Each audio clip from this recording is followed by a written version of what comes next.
Le département d'État lui-même, qui publie l'Agence des États-Unis pour le développement international, USAID, s'est longtemps éloigné de sa mission initiale qui consistait à faire progresser de manière responsable les intérêts américains à l'étranger.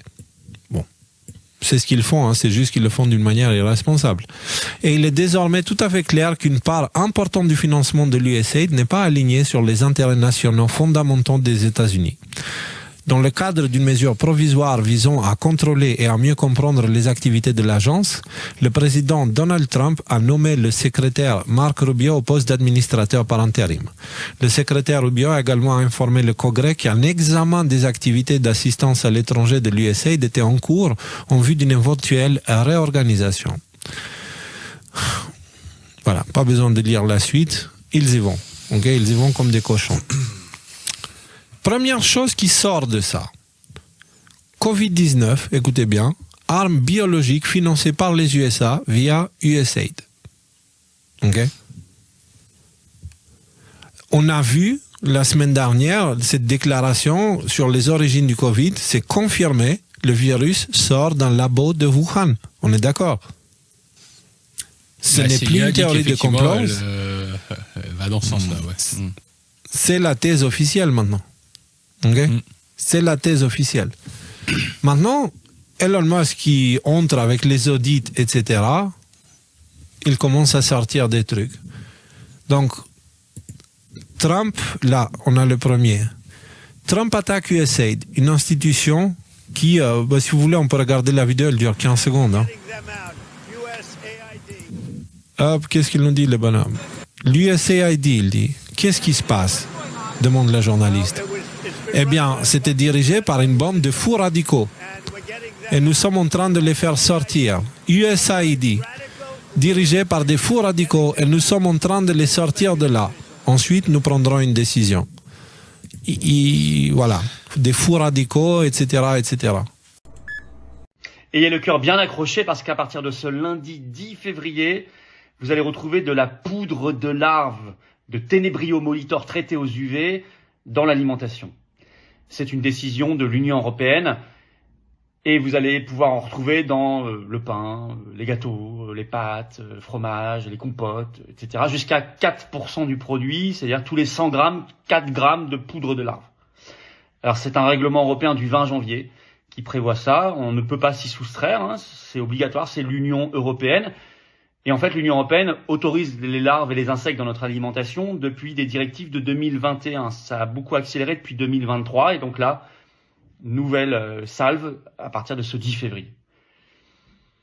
Alors on nous dit qu'il y a même des problèmes possibles d'allergie, mais ce sera indiqué sur les emballages. Bon, écoutez, il faudra quand même regarder de près. Bon, moi je ne suis pas du tout d'accord avec cela. D'abord on nous dit qu'il n'y a pas de problème pour la santé, c'est sûr. On nous avait dit la même chose avant le scandale de la vache folle. Bon. Et puis, par principe, je suis contre. Mais la seule manière de prendre une loi d'interdiction des larves et insectes dans notre alimentation, c'est de sortir de l'Union européenne. C'est d'être libre, indépendant.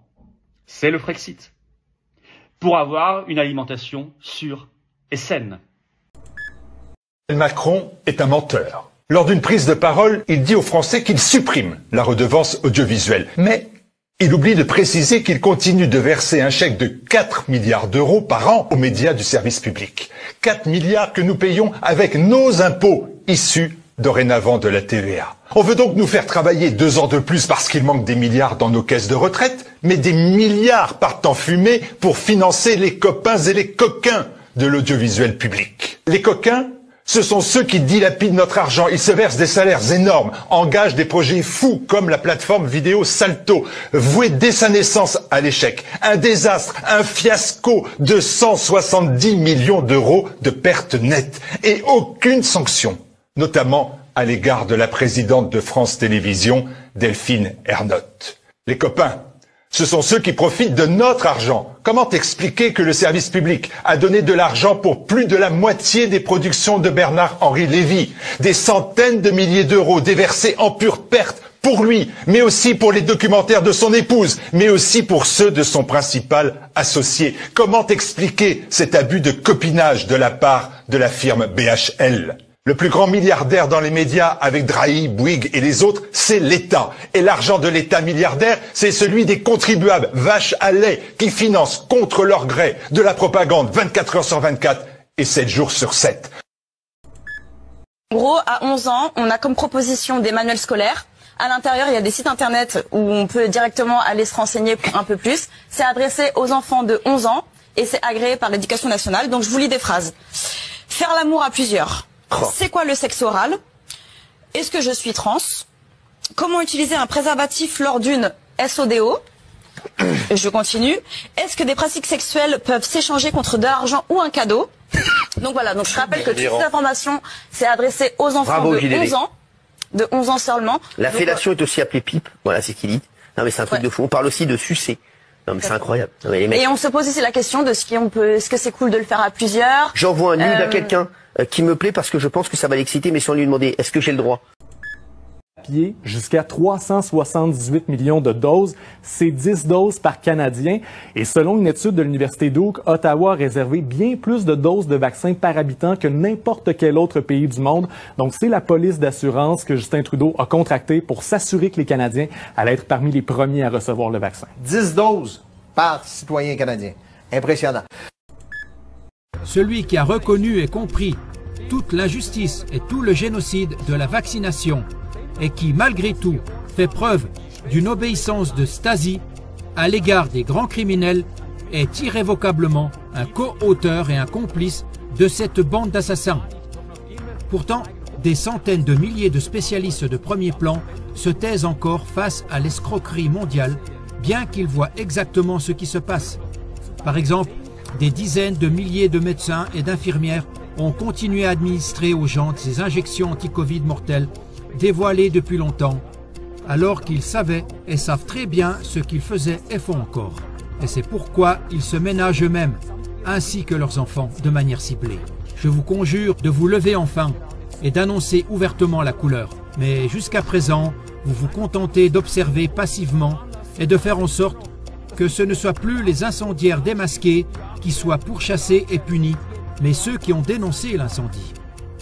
Vous chassez systématiquement et avant tous ceux qui ont dénoncé, à juste titre et au péril de leur vie, ces pyromanes meurtriers. C'est le cas de l'avocat vedette Rainer Fulmich. Cette arrestation, cette façon de le traiter, tout cela pue l'injustice à plein nez. Créez vos propres chaînes ou témoignez sur CLA TV ou tout autre média de dévoilement libre. Mais témoignez.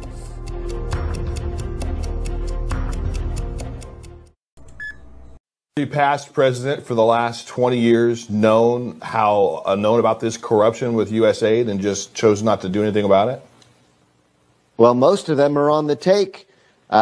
Joe Biden was the head of the Senate Foreign Relations Committee, which directly oversees USAID. USAID was funding Burisma.